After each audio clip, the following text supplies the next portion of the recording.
Loyalist decommissioning is back on the agenda. Later this week, a Westminster committee will debate a proposal from the NIO to give Loyalists one more year to get their house in order and get rid of their guns. There has been strong opposition from many quarters to the extension, but agreement on a mid-term review of the extra 12 months is expected to secure enough support for the Secretary of State to get the proposal through Parliament. Kevin Sharkey reports.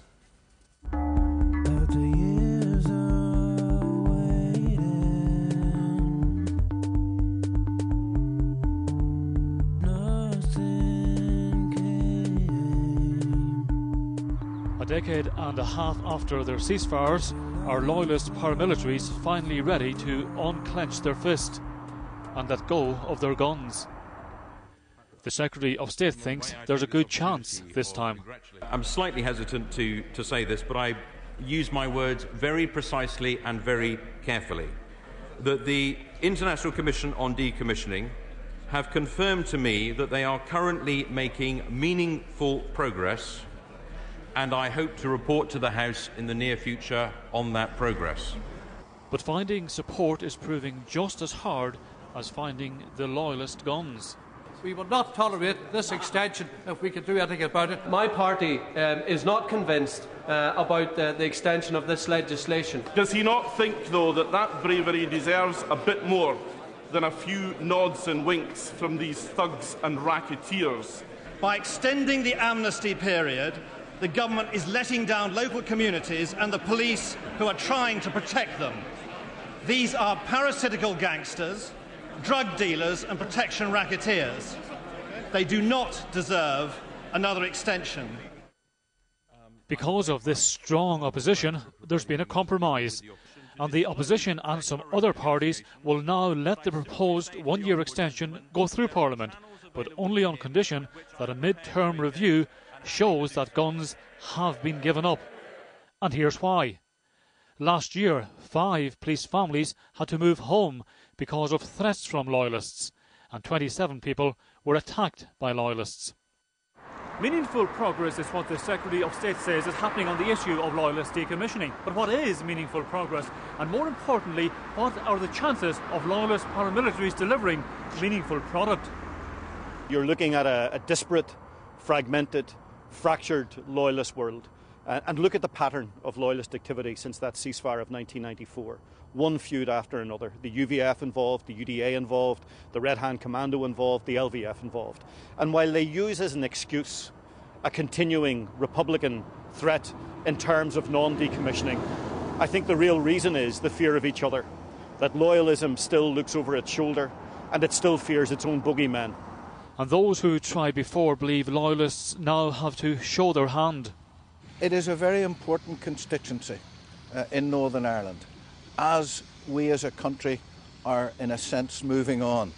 I don't believe you can move on and leave these people behind, but I also believe that it's D-Day for them. They have got to make the decision, are they going to be left behind and is it going to be self-determined? So it's clear Sean Woodward thinks something big will happen in loyalism this time. But what's the word on the street? Are people talking about this? No, not really, because the debates are totally different. There's no big debate, and hasn't been any big debate in this community about weapons from the very first ceasefire ever. It was the John Major and Unionist leaders who made an issue of Republican weapons, and then the whole spin-off from that has been all weapons. You know, this community would have been happy for everybody to leave all weapons on the ground and trust the rust, as was the expression used.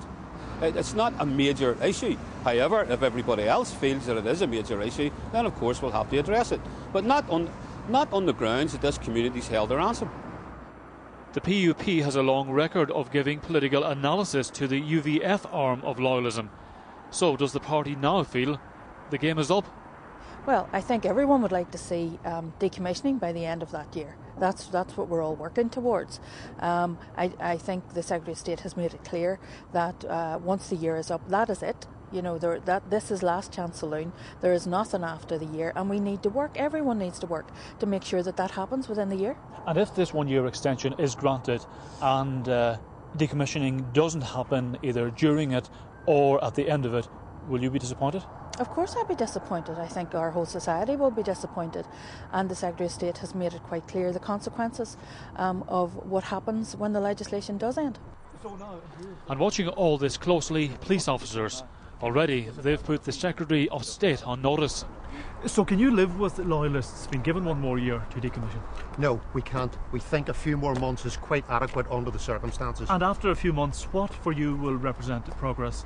Well, the government has conceded to us that insofar as they're concerned, they will annul the legislation within a few months if there is not a tangible sign of weapons being handed over. That is our view, and that is a view that is shared by the Secretary of State. Weapons being handed over? Weapons being handed over. A tangible sign that weapons and munitions have been handed over by Loyalist paramilitaries. This issue has been around for many years now. So how prepared are Loyalists this time? So when you look at the likes of a mural like this and the sentiments contained and the symbolism and the people who put it here and the people who maintain it, how close do you think these people are to decommissioning? Well, I think they've put more effort into that mural than they have into the decommissioning process. And I think that's the problem that Loyalists have, that they've been talking about this issue for so long. People now want to see action. They want to see the weapons being put beyond use. And seeing is believing.